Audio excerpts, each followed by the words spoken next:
Bonjour, j'espère que vous allez bien. Donc, on continue notre extrait sur le CNCMP 2021. Donc, on est sur la partie dynamique. On a terminé avec la cinématique. Donc, c'est la première partie. La cinématique, ça s'appelle préliminaire, exercice préliminaire, un truc comme ça.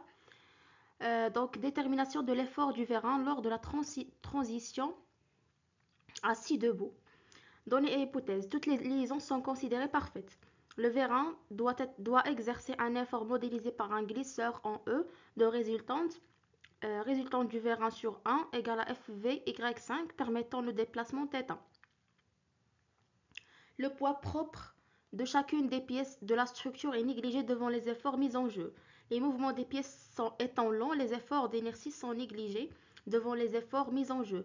On se place dans un cas quasi statique et on néglige tous les effets dynamiques. L'utilisateur exerce un effort au point D de la poignée tel que R utilisateur sur 3 égale à moins FU Y0. Le problème est supposé plomb.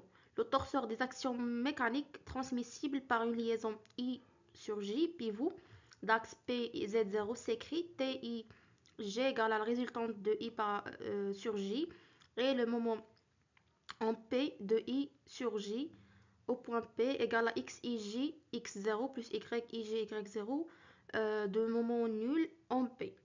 Un solide S étant, question 14, un solide S étant en équilibre par rapport à un repère galiléen, énoncé sous forme vectorielle, les relations que l'on doit vérifier.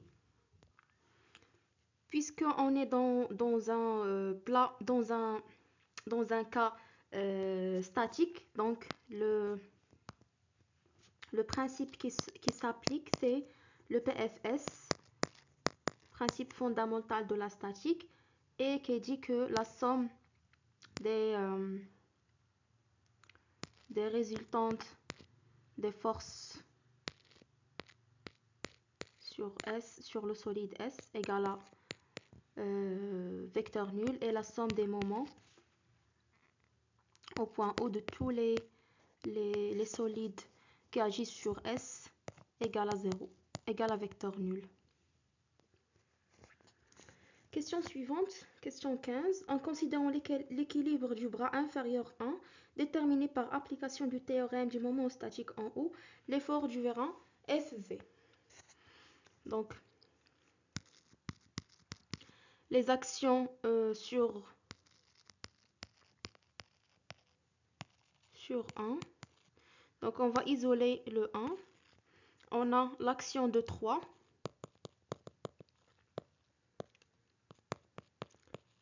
Action de 0. Action du solide. Action du vérin.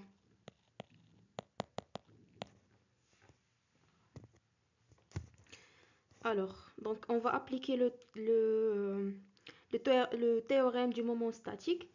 Donc, on a le moment OO de 0 par rapport à 1, plus le moment OO de 3 sur 1, plus le moment du vérin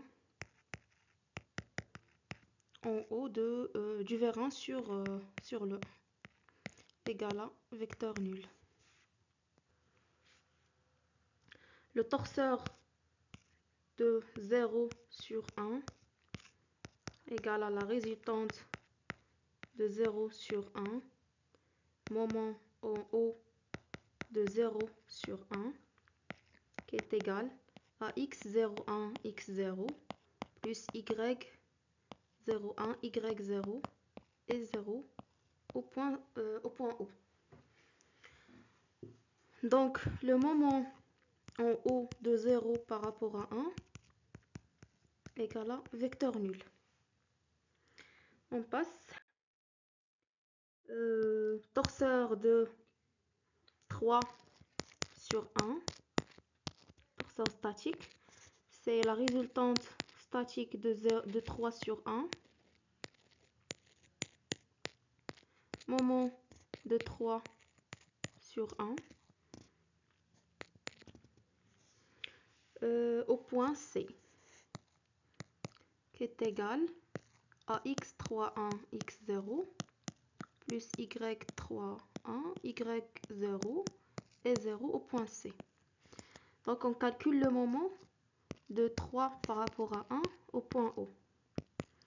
Donc relation champ, c'est le moment au point C de 3 par rapport à 1 plus OC vectoriel, la résultante de 3 sur 1.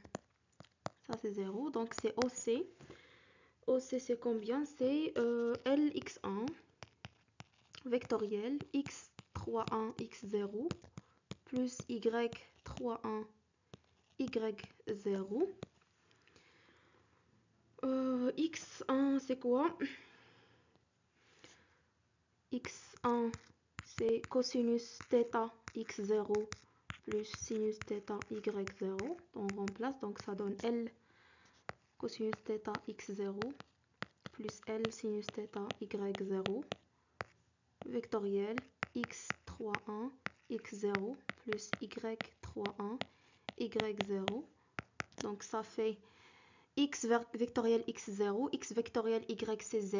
Donc L cosinus θ Y31 Z0. Y vectoriel X c'est moins Z, donc c'est L sinus θ X31 Z0. Et Y vectoriel Y c'est 0. Voilà donc le moment en haut de 3 par rapport à 1.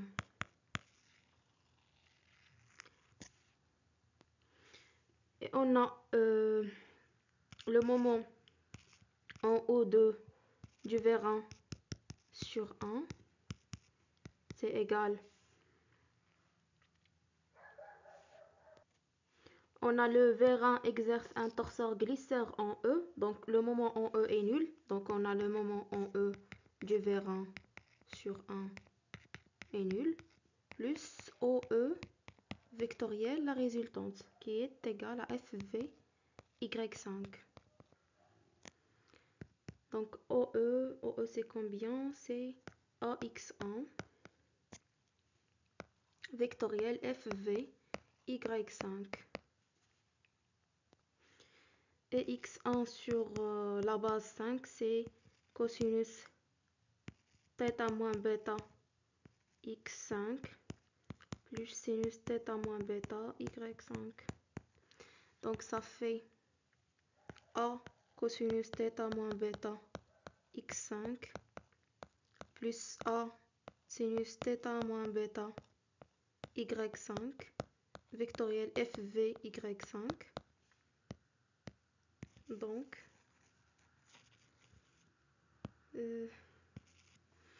on a X5 vectoriel Y5 c'est Z5. Donc on a A. Donc ça c'est égal à A. Une autre couleur. A cosinus θ moins bêta fois FV fois FV Z5. Et on a Y5 vectoriel Y5 c'est 0. Donc au final ça donne A cosinus θ moins bêta FV Z0. Donc ce terme égale à ce terme. Puisqu'on a le moment de O sur 1 est nul. Donc il nous reste le moment de 3 sur 1 plus le moment du vérin sur 1 égale à 0. Donc ça plus ça égale à 0. Ça fait donc L cosinus θ Y31 plus moins L sinus θ X31 plus A cosinus θ moins bêta fois FV égale à 0. Donc FV égale à L sinus θ X31 moins L cosinus θ Y31 sur A cosinus θ moins bêta. Voilà l'expression de l'effort du vérin, FV.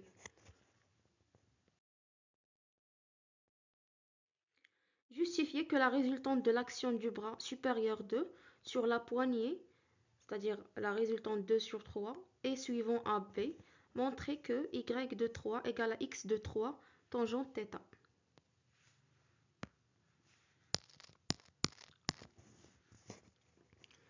Donc, on isole le solide 2.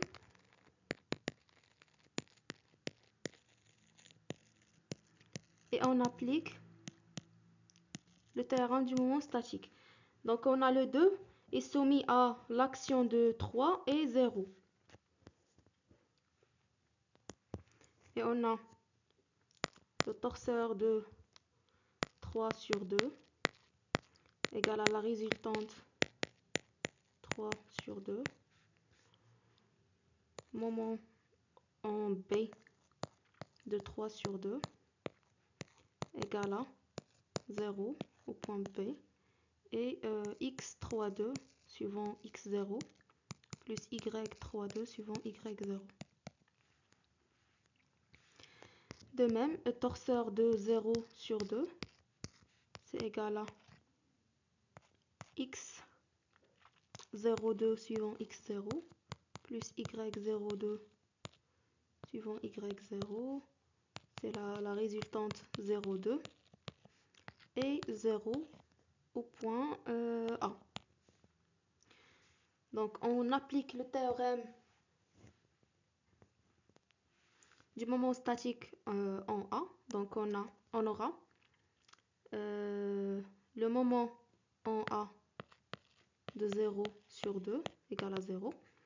Donc, on a le moment de 0 sur 2 en A plus le moment de 3 sur 2 en A égale à 0. Donc, ça implique, ça c'est 0. Donc, ça implique que le moment en A de 3 sur 2 égale à 0. Et ça, c'est égal à AB vectoriel résultante de 3 sur 2 qui est égal à 0. Donc, R de 3 sur 2 est de direction AB. Et donc, on a AB vectoriel résultante de 3 sur 2 égale à 0. Donc, on a AB c'est combien? AB c'est LX1 vectoriel x 3,2 suivant x0 plus y3,2 suivant y0 qui est égal au vecteur nul. X1 c'est cosinus θ x0 plus sinus θ y0 vectoriel x3,2 suivant x0 plus y3,2 suivant y0 égale à vecteur nul. Donc ça fait L cosinus θ y3,2 suivant z0 moins L sinus θ x3,2 suivant z0 égale à vecteur nul.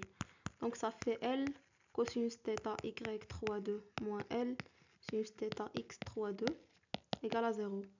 Donc ça fait L avec le L. Et donc y2 ou la 3,2 égale à x3,2 fois tangente θ.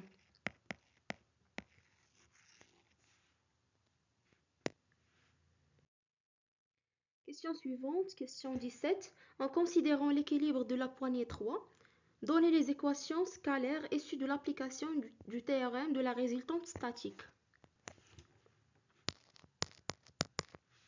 Donc on isole 3, on a l'action de l'utilisateur plus l'action de 1, l'action de 2. Donc on applique le théorème de la résultante statique. Donc on a l'action de 1 sur 3 plus l'action de 2 sur 3 plus l'action de l'utilisateur sur 3 égale à vecteur nul. Donc ça fait x 1, 3 suivant x0 plus y 1, 3 suivant y0. On a une liaison pivot entre le 3 et 1, une liaison pivot entre 2 et 3, donc ça fait plus x de 3, x0, plus y de 3, y0, plus moins fu, y0, égale à vecteur nul. Alors, on a x1,3 plus x2,3 égale à 0. Et y1,3 plus y2,3 égale à fu. Dernière question, on déduire l'expression de l'effort du vérin Fv en fonction de L, A, θ, β et Fu. Alors,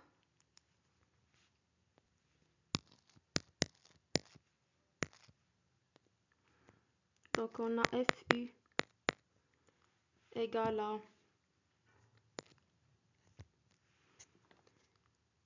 y1,3 plus y2,3. On a y2,3 égale à x2,3 tangente θ. Donc Fu égale à y1,3 plus x2,3 tangente θ. Et on a x2,3 égale à moins x1,3. Donc Fu égale à y1,3 moins x1,3 tangente θ, qui est égal à y1,3 moins x1,3 sinus θ sur cosinus θ, qui est égal à y1,3 cosinus θ moins y1,3 sinus θ sur cosinus θ.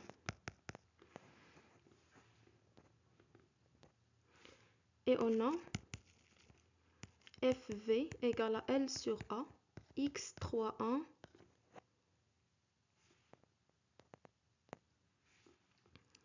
fois sinus θ moins y31 fois cosinus θ sur cosinus θ moins bêta. Et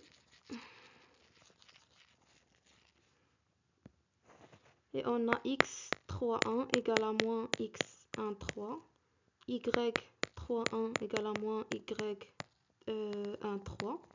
Donc Fv égale à L sur A, y13 cosinus θ moins x13 sinus θ sur cosinus θ moins bêta.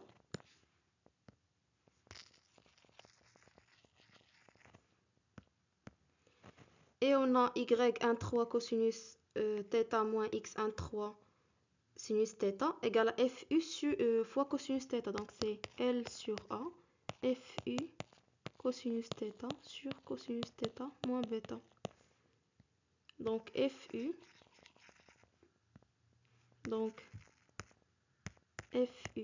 égale à Fv fois A fois cosinus θ moins bêta sur L cosinus θ. Ah, j'ai oublié, donc c'est Fv qui est demandé. Donc c'est ça, c'est L sur A, Fu cosinus θ sur cosinus θ moins bêta. Voilà, c'est tout pour cette vidéo. On se retrouve dans une nouvelle vidéo pour le reste de cet exercice. Voilà. Si vous aimez le contenu, n'hésitez pas à mettre un j'aime et un petit commentaire pour m'encourager. Et à la prochaine.